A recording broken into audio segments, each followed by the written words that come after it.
네, 이재용 삼성전자 부회장이 오늘 영장 실질 심사를 받기 위해서 법원에 출석했습니다.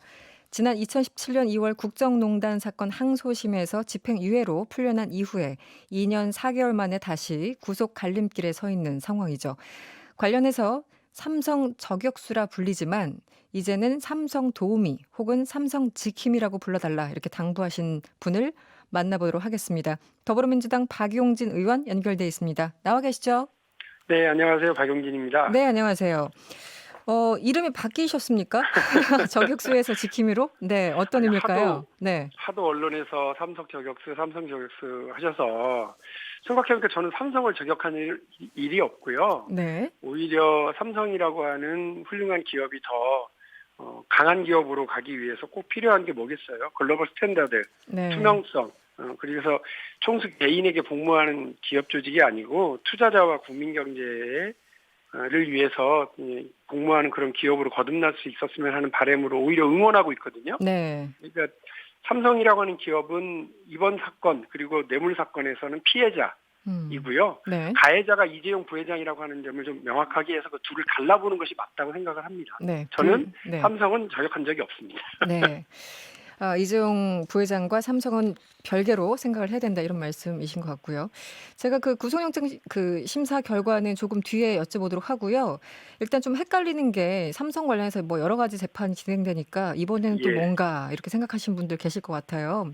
예, 지난번에 구속이 됐던 건 박근혜 전 대통령에게 뇌물을 제공했다 이런 혐의로 이제 그 재판을 받고 있는 상황이고 이번 그렇습니다. 건은 다른 거잖아요. 뭐 한 시간도 얘기를 하실 수 있겠지만 핵심만 간단하게 이번 사건에 대해서 좀 설명을 해 주시죠. 네. 이재용 부회장이 삼성그룹 전체에 대한 지배권을 갖기 위해서 가장 핵심적인 회사가 삼성물산인데요. 네. 아버지도 여동생들도 본인도 거기에는 주식이 한 주도 없었고요. 아버지만 1.4% 정도밖에 없었어요. 그러니까 네. 삼성물산을 이라고 하는 회사를 지배권을 갖는 것을 통해서 삼성전자를 그리고 음. 삼성그룹 전체를 지배하기 위해서 제일모직과 삼성물산의 합병을 추진을 하는데요. 네.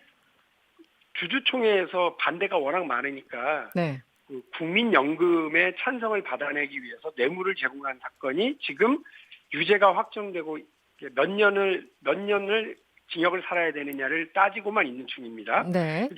근데 지금 뭐 오늘 구속영장과 관련된 거는 네. 이 전체 과정에서 삼성물산과 제일모직을 합병하는 과정에서 시세를 조정했거나 부정한 거래를 했거나 그다음에 분식회계를 했거나라고 하는 또 다른 범죄 혐의에 대해서 네. 따지고 있는 거죠. 그러니까 오히려 이게 본편이고요.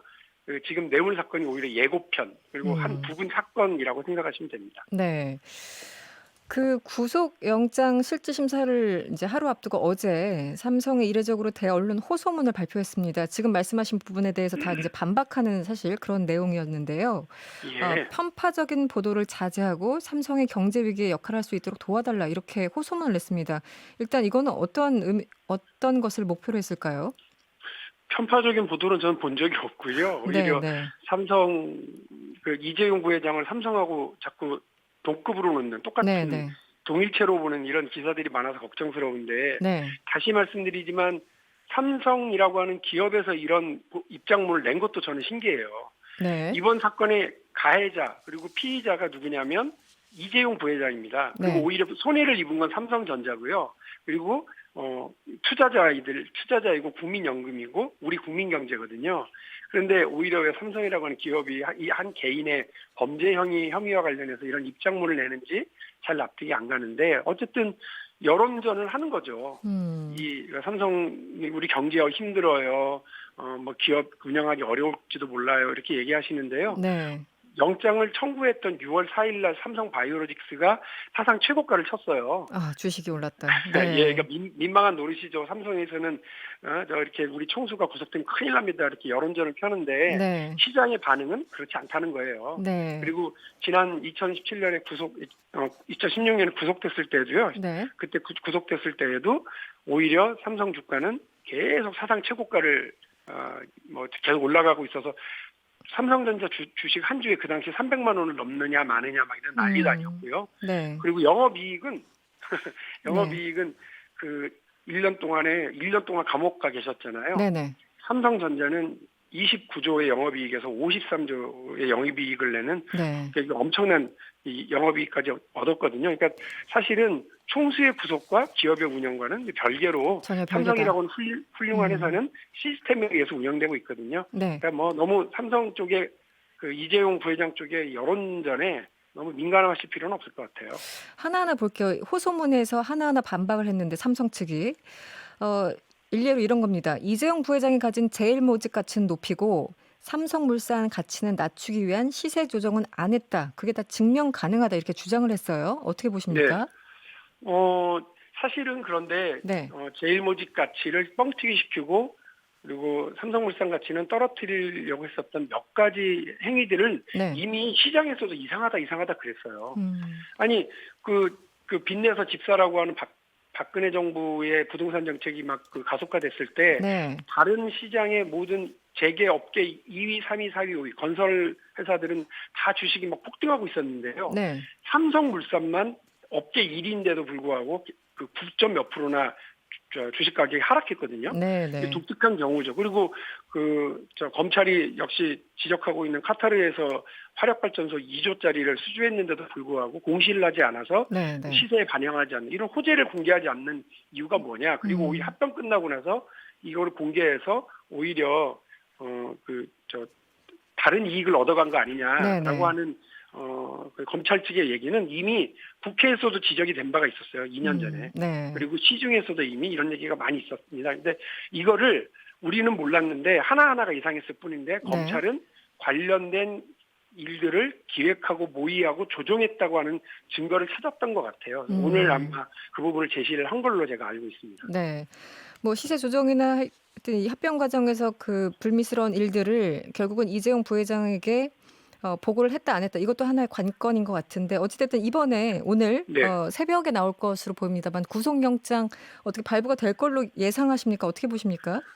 아니 본인은 몰랐다는데 이런 엄청난 일들이 본인도 모르는 자기 회사에서 본인이 모르는 일이 네. 벌어졌으면 본인은 허수아비죠. 음. 허수아비 경영을 했거나 꼬다른 보리 자르거나 이런 격이 네네. 되기 때문에 네. 검찰 말이 맞으면 이분은 중대 범죄자고요. 본인 말이 맞으면 바보 경영하신 분이고 이런 상황이 됩니다. 아마 네. 검찰은 이 부분이 다 모의됐고 이재용 부회장한테 보고됐다고 하는 얘기를 다 확인을 한 것 같아요. 네네. 그러나 이제 구속 수사가 필요하고 구속 재판이 필요한지 아닌지는 별도로 또 판단을 한다는 것 아닙니까? 네. 뭐 도주 우려 없을 거고요. 네네. 또 1년 넘게 수사를 했으니 증거는 많이 확보한 거 아니냐. 네. 이렇게 보면 이재용 부회장은 불구속 수사를 받을 수도 있죠. 네네. 그러나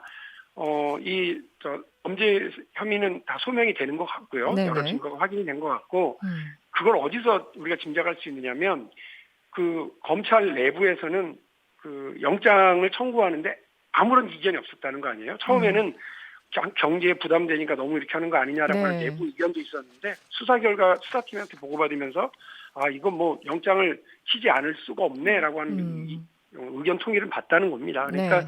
오히려 그 검찰에 협조했었던 분들은 삼성 내부 인사들은 오히려 알겠습니다. 인사 불이익을 받았고 또 그 범죄 혐의가 있는 사람들이 오히려 영전하는 이런 일들이 증언 자체를 관리하려고 그러는 거 아니다. 이거 알겠습니다. 광범위한 네. 증거 인멸이다. 이렇게 보는 것 같습니다. 네. 지금까지 박용진 의원이었습니다. 고맙습니다. 네.